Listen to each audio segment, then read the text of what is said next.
सभी स्टूडेंट्स का स्वागत है हमारे चैनल आरपीएससी इनसाइट के अंदर। और जैसा कि आप लोगों को पता है, हम कर रहे हैं तैयारी आरपीएससी के जो भी सेकेंड ग्रेड के जो क्वेश्चन पूछे गए हैं सेकेंड ग्रेड एग्ज़ाम के 2024 के अंदर जीके के पेपर में, उसके पीवाईक्यू सॉल्व कर रहे हैं। पीवाईक्यू सॉल्व करने से हमें ये पता चल जाएगा कि हमने जो तैयारी करी है वो कितनी उपयुक्त है या नहीं है, क्या उसके अंदर कमी रही है और हमें कितना इम्प्रूवमेंट की ज़रूरत है। तो अब तक हमने 65 क्वेश्चंस तक कर लिए हैं 4 वीडियो के अंदर, और ये आज का 5वां पार्ट है। और आज हम शुरू करेंगे क्वेश्चन नंबर 66 से। ये भी साइकोलॉजी का सवाल है। अल्बर्ट बांडुरा ने अपने अध्ययन में पाया कि अधिगम वास्तविक प्रदर्शन एक प्रकार का सुप्त अधिगम के बिना भी हो सकता है। इसे इस रूप में संदर्भित किया जाता है। लेटेंट लर्निंग के बारे में अल्बर्ट बांडुरा ने बताया था, और उसको क्या नाम दिया था? अंतर्दृष्टि अधिगम, संज्ञानात्मक अधिगम, अधिगम विभेदीकरण, प्रयास एवं त्रुटि अधिगम। तो इसका सही आंसर है अधिगम विभेदीकरण, लर्निंग डिस्टिंक्शन। थर्ड ऑप्शन सही है। बांडुरा ने बताया कि जो सीखना होता है, प्रदर्शन करना होता है, वो दोनों अलग अलग हो सकते हैं। व्यक्ति सीख तो लेता है लेकिन उसका प्रदर्शन बाद में दिखाई देता है। इसे ही हम कहते हैं लेटेंट लर्निंग, यानी उसके अंदर रहता है, जो चीज़ें हैं वो सीखी हुई उसे संज्ञान में रहती है, लेकिन जब ज़रूरत पड़ती है तब वो उसे दिखाता है। अब इनसाइट लर्निंग क्या होती है, ये किसने दिया था? ये होता है वोल्फगैंग कोहलर ने दिया था कि अंतर्दृष्टि अधिगम के द्वारा यकायक हमारे दिमाग में विचार आते हैं और हम समस्या का समाधान करते हैं। कॉग्निटिव जो लर्निंग है वो मानसिक प्रक्रिया पर आधारित है। Trial and error Edward Thorndike ने दिया था। उन्होंने कहा था कि हम गलतियां कर के बार बार प्रयास करते हैं, गलतियां करते हैं और फिर हम अधिगम करते हैं, यानी सीखते हैं। तो इस तरह से क्वेश्चन नंबर 66 का हो गया सही आंसर ऑप्शन थर्ड। और अब हम चलते हैं क्वेश्चन नंबर 67। एडल्ट बिहेवियरिंग, जब कोई वयस्क अपनी इच्छाओं, प्रेरणाओं एवं व्यवहारों को बाल्यावस्था की इच्छाओं, प्रेरणाओं, व्यवहारों के अनुकूल बना लेता है तो इसे क्या कहा जाता है? तो रूपांतरण है, प्रतिगमन है, आत्मीकरण, उदात्तीकरण, क्या कहते हैं? तो इसका सही आंसर है रिग्रेशन, यानी प्रतिगमन। Option 2 correct answer. क्या होता है? तनाव या संघर्ष में जो व्यक्ति होता है उसमें क्या करता है कि वह वर्तमान से दूर हट जाता है, और बचपन की जैसी उसकी इच्छाएं होती है, जो व्यवहार होता है, जो उसे अच्छा लगता था, उसके अनुकूल लगता था, उसके अनुकूल वह उन चीज़ों को बना लेता है, यानी पीछे की तरफ चला जाता है। इसे कहते हैं प्रतिगमन। अब यहाँ पर रूपांतरण यानी कन्वर्जन का मतलब क्या होता है? मानसिक तनाव है उसका शारीरिक लक्षणों में बदल जाना। आत्मीकरण यानी आइडेंटिफिकेशन, किसी दूसरे व्यक्ति के गुण को अपनाना, जो भी हमारे आइडियल है उनके गुणों को, उनके पद चिन्हों पे चलने का प्रयास करना, उनकी नकल करना। फिर आता है सब्लिमेशन यानी उदात्तीकरण, अस्वीकार्य प्रवृत्ति को सामाजिक रूप से स्वीकार्य दिशा दे देना। तो ये जो हमारा 67 है, इसका क्वेश्चन का आंसर हो गया ऑप्शन 2। और अब हम चलते हैं जल्दी से क्वेश्चन नंबर 68 की तरफ, और ये है स्टर्नबर्ग का सवाल है। किसी विद्यार्थी द्वारा अपनी समस्या के संबंध में परिकल्पना बनाने संबंधी मानसिक प्रक्रिया स्टर्नबर्ग के त्रितंत्रीय बुद्धि सिद्धांत, जो ट्राइआर्किक इंटेलिजेंस थ्योरी दी थी, उसके किस घटक के अंतर्गत होता है? कौन सा, क्या चीज़ के बारे में पूछा जा रहा है? समस्या के संबंध में परिकल्पना बनाने संबंधी जो मानसिक प्रक्रिया वो स्टर्नबर्ग के कौन से घटक के अंदर आएगा?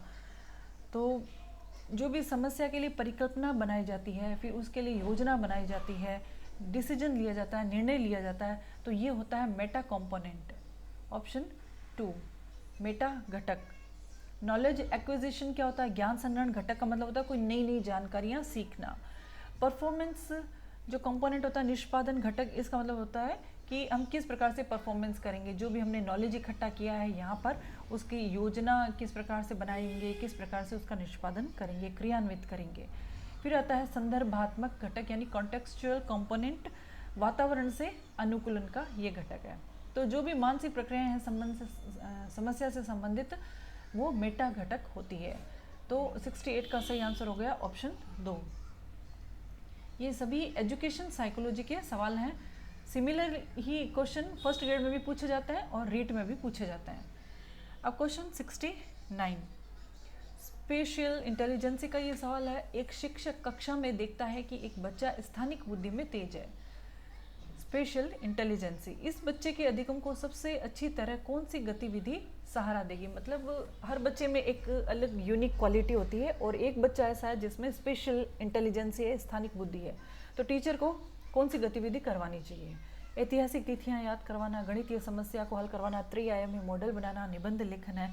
तो स्थानिक बुद्धि को और एनहेंस करने के लिए बच्चे को क्या करवाया जाना चाहिए, त्रिआयामी मॉडल का अभिकल्पन, डिजाइनिंग करवाई जानी चाहिए। तो ऑप्शन 3 इसका सही आंसर हो जाता है। क्यों?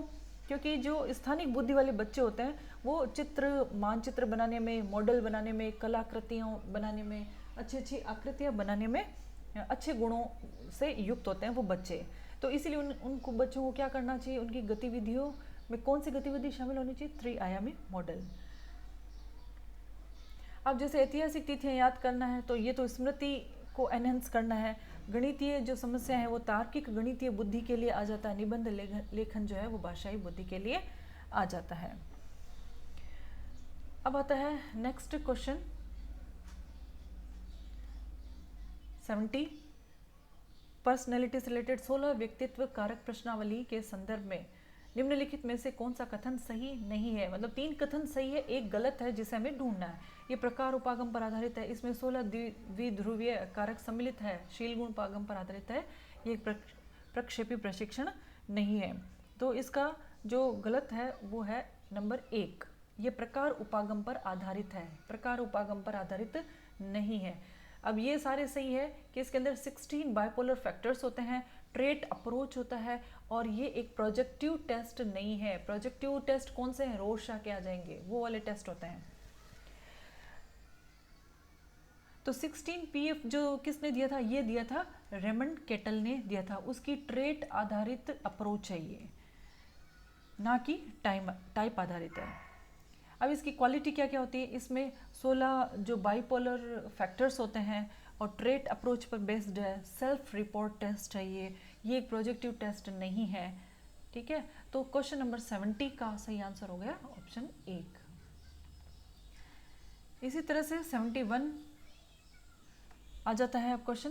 कीर्ति हमेशा बैडमिंटन खेलने में उत्साह महसूस करती है और चुनौतियों का सामना करती है। वह एक टूर्नामेंट में भाग ले रही थी, किंतु जैसे ही उसने खेलना शुरू किया उसके बाएं पैर में ऐंठन होने लगी, क्रैम्प आ गए। लेकिन दर्द और परेशानी के बावजूद वह खेल खत्म करने में कामयाब रही और जीत गई। उसके पास किस प्रकार की अभिप्रेरणा थी, बाह्य, अर्जित, द्वितीयक या आंतरिक। तो इसका सही आंसर है उसके अंदर आंतरिक अभिप्रेरणा थी। बाह्य परिस्थितियां उसके अनुकूल नहीं थी, उसको क्रैम्प आ रहे थे, पैर में ऐंठन हो रही थी, लेकिन फिर भी वह बैडमिंटन खेल रही थी क्योंकि उसको अंदरूनी उत्साह था, एक मोटिवेशन था अंदर से ही। तो कीर्ति को खेल से क्या मिल रहा था, आनंद मिल रहा था। जो चुनौती उसको मिल रही थी, ये एक और चुनौती उसको मिली तो उसको सेटिस्फैक्शन मिलता था, इसीलिए वह चोट लगने के बाद भी खेल उसने जारी रखा, जो आंतरिक प्रेरणा का उदाहरण है।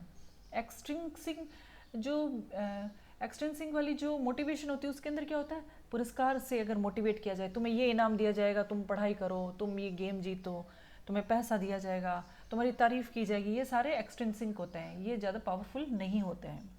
एक्वायर्ड मोटिवेशन क्या होगा, जो अनुभव से विकसित प्रेरणा होती है। और सेकेंडरी में क्या होगा, सीखी हुई प्रेरणा, जैसे प्रतिष्ठा है, उपलब्धि है। तो यहाँ का सही आंसर ऑप्शन 4 है 71 क्वेश्चन का। क्वेश्चन नंबर 72 एक्वायर्ड मोटिवेशन का है एक अर्जित अभिप्रेरणा जिससे प्रेरित होकर बालक अपने काम को इस ढंग से करता है कि उसे अधिक से अधिक सफलता मिल सके।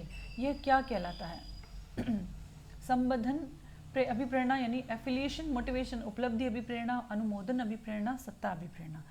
इसका सही आंसर है उपलब्धि अभिप्रेरणा ऑप्शन 2।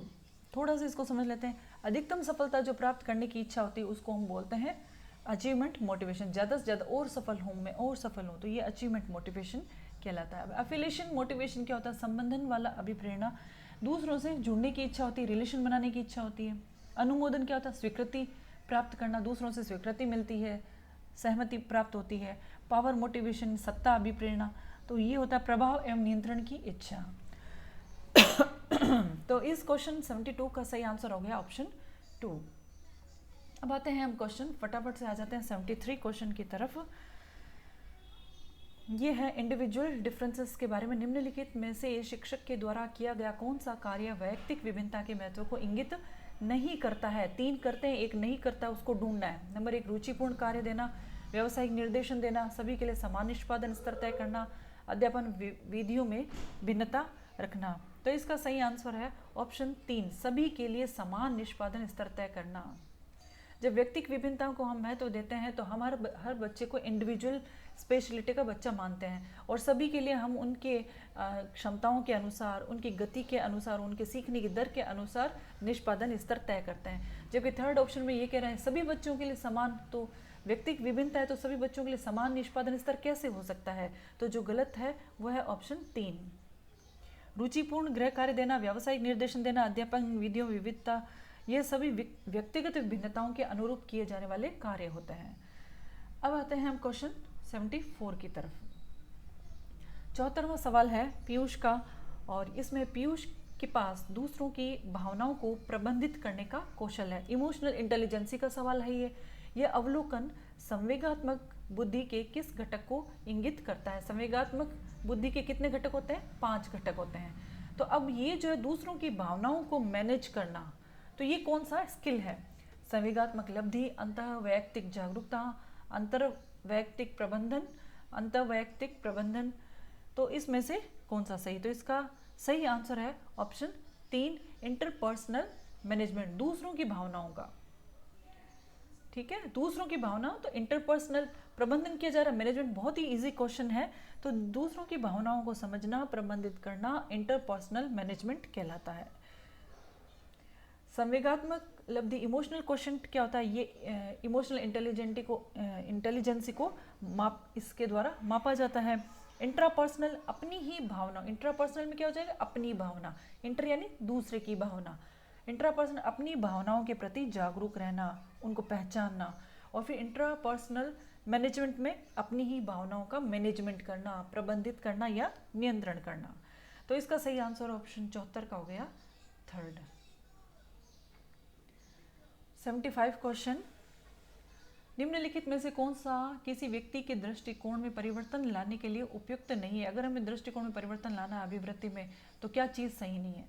नंबर 1, जब आकर्षक और प्रभावशाली जानकारी व्यक्ति को दी जाती है, समूह चर्चा के द्वारा दृष्टिकोण परिवर्तन की वकालत करना, उसकी अभिवृत्ति विश्वास और संबंधित जन प्रतिबद्धता अतिरिक्त सूचनाओं द्वारा उसकी अभिवृत्ति में अधिक परिवर्तन लाती है। चौथा, जब व्यक्ति सक्रिय भागीदारी के माध्यम से जानकारी प्राप्त करता है तो दृष्टिकोण परिवर्तन अधिक होता है। इसका सही आंसर है ऑप्शन 3। इसके द्वारा हम किसी के अभिवृत्ति में परिवर्तन नहीं ला सकते हैं। कथन 3 ये कह रहा है कि अतिरिक्त जानकारी है जन संदेशों के द्वारा ज़्यादा से ज़्यादा परिवर्तन लाती है, जबकि सामान्यतः केवल अतिरिक्त जानकारी हमेशा प्रभावी नहीं होती है, इसलिए यह उपयुक्त नहीं है। बाकी सभी विकल्प सही हैं। तो 75 का हो गया क्वेश्चन थर्ड। अब आता है क्वेश्चन 76। मोटिवेशन पावर, वह अभिप्रेरक शक्ति जो हमारे ध्यान को आकर्षित कर उसे किसी वस्तु, उद्दीपन या कार्य विशेष के संपादन में बराबर बनाए रखकर हमें वांछित उद्देश्य की पूर्ति में सहयोग प्रदान करती है, वह चीज़ क्या कहलाती है? वह शक्ति क्या कहलाती है? रुचि है, अभिवृत्ति, आदत, आत्म प्रत्यय यानी सेल्फ कॉन्सेप्ट। तो वह चीज़ क्या कहलाती है? वह होती है हमारी रुचि, इंटरेस्ट। रुचि जो होती है वो ये ध्यान, हमारा जो ध्यान होता है, हमारा जो अटेंशन होता है, उसको किसी भी वस्तु पर केंद्रित रखती है, कार्य पर केंद्रित रखती है और हमें लक्ष्य प्राप्त करने में हमारी सहायता करती है। एटीट्यूड, अभिवृत्ति क्या होती है? ये एक मानसिक प्रवृत्ति होती है। आदत होती है, आत्म प्रत्यय होता है, आत्म अवधारणा, खुद के प्रति हमारी क्या अवधारणा है। 76 का हो गया आंसर फर्स्ट। फिर आता क्वेश्चन 77।